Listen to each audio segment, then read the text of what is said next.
is taking desire and feeling, understanding the field of feeling, and then focusing it through desire. And that's what silver mind control is about.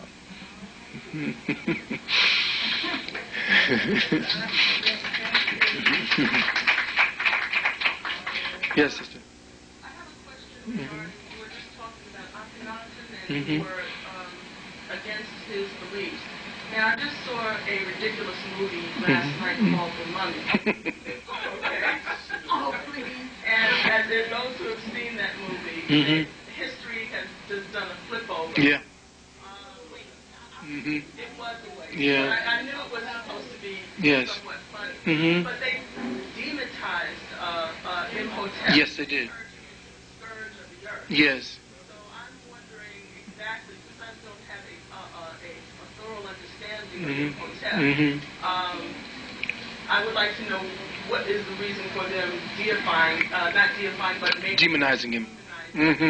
That's a good point, sister. You know, he was the ultimate scourge of the earth. All the 10 plagues of Egypt were supposed to be come through Imhotep. Which is very, very interesting, because essentially, interesting to note that Imhotep was the father of medicine. He was the Grand Vizier. He was the creator and the designer of the so-called step pyramids, not only here, but over in the North American continent as well, the South American continent.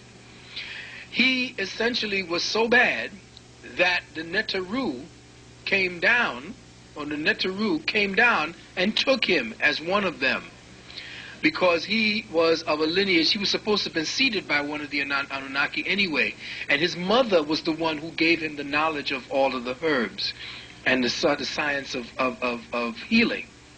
And as a matter of fact, Imhotep did not become a man. Imhotep was essentially a title, just like Heru is a title. Heteru is a title. Isis is a title, is not a person. It is essentially what you ascend to based upon the quality that that particular deity represents. You wear the mantle of Ast. You wear the mantle of Heru, of Heteru, of Herukuti. All these are mantles, just like what the brother was wondering, why do you want to get rid of all the gods? These mantles were essentially what constituted the fixtures that made up the groundation or the foundation of reality. So to completely say that the pantheon does not exist and all that exists is the one was to completely destroy the balance that was created by the expression of the one thing as the many. Okay? Now, the destruction of Imhotep is necessary because medicine wants that to happen. You know, for want of a better word, the medical church or the medical temples of the West cannot see the true father of medicine, who Imhotep was, who essentially was known as Asclepius in the Greek. And Asclepius was actually the son of Hermes Trismegistus, or the so-called god called Jehudi, Thoth. And there is a good book that I think you should get called The Virgin of the World. Okay? By Maitland.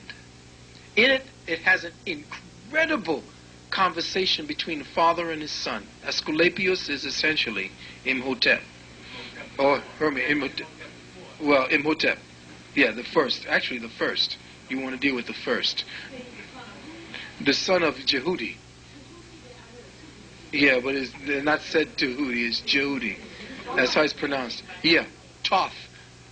And what you need to do also is to read another book which is excellent called the Poimanda.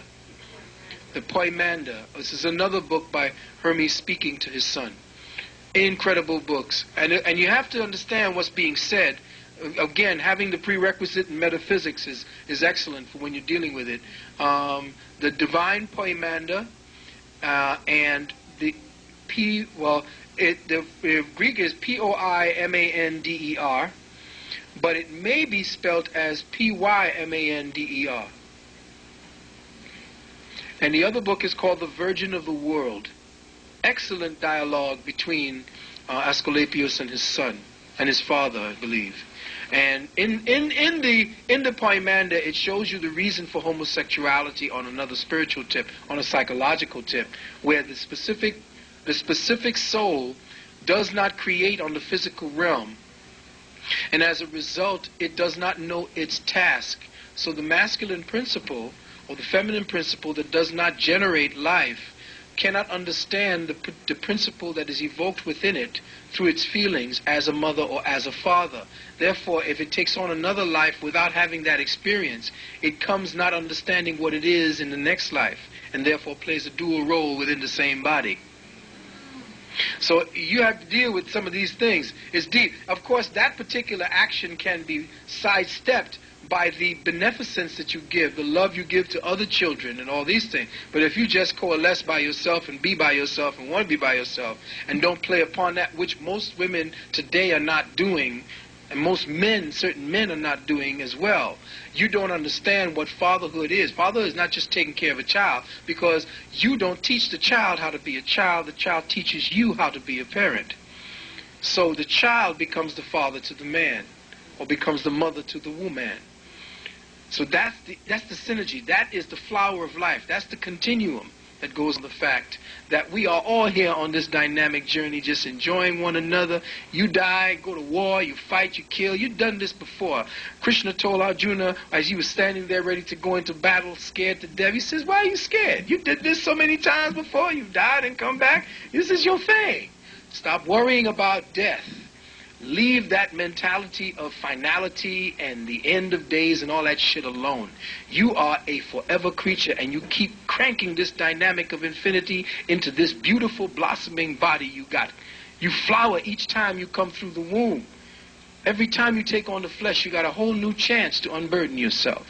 And this is what you're here to do right now. We've just unburdened ourselves with the realization we've exchanged today. Know thyself and heal thyself, love thyself.